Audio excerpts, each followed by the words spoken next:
So yun guys, gumawa ko ng tempered panel ng XRM. Yan, So tempered glass ng cellphone ang gamit natin mga kabags yan. Ginupit ko lang, hinulma ko siya dyan. Tapos kakabit natin mga kabags. So lilinisin ko lang at salpak natin. So syempre kung anong style ang paggamit ng pagtanggal ng mga alikabok dyan, ganun din ginawa natin sa kanya. Kakabit natin mga kabags.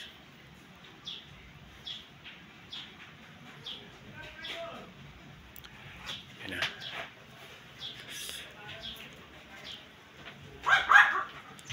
So yun sakto mga kabags. So, nakadikit na yan siya. Ito lang hindi ko na perfect yung butas pero okay na rin yan mga kabags.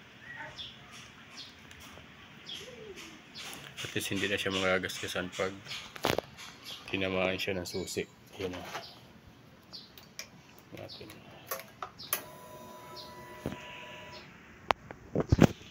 Yun yung kinalabasan yung mga kabags. Ganda rin ang cut natin. Tsambahan natin mga kabags. So dito lang medyo angat siya. So dahil siguro sa goma. Konting taba siguro dito. Yan. Parang nagalaw siya. Dapat tabasan pa, lakihan. Pag doon sa goma, lumabas talaga yung isang malaking ibilog ng goma dito. Pero okay na yan. Ayos na yung mga kabags.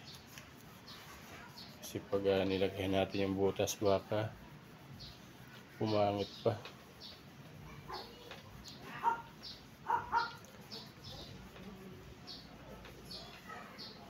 Importante hindi siya magagasgas yung original kintab ng LCD niya. Medyo nga lang siya blurred kasi sa cellphone yung ginamit natin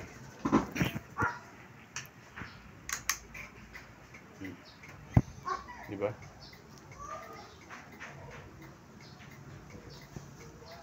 Ito magandang kapit dito kumpara dito.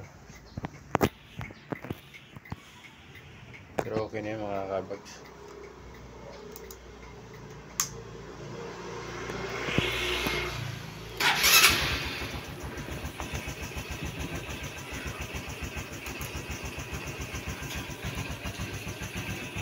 Siyempre ito yung pattern ko. Yung ginawa kong pattern bago ko dinikit yung tempered glass ng cellphone na luma. Binigay sa akin ng bayaw ko. Sako siya. Kinat ng cutter. Ginunting. Tapos yung mga sobra-sobra na lang pinamitan ko ng cutter. So yun guys. Meron din yung gawin nyo dito sa mga XRM mga FI nyo para wala kasi na-order sa Shopee nito mga kabags.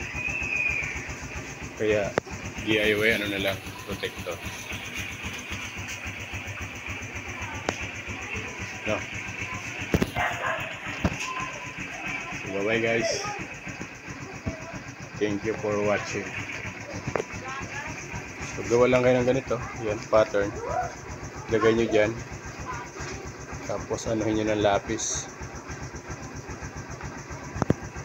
Okay? Bye-bye.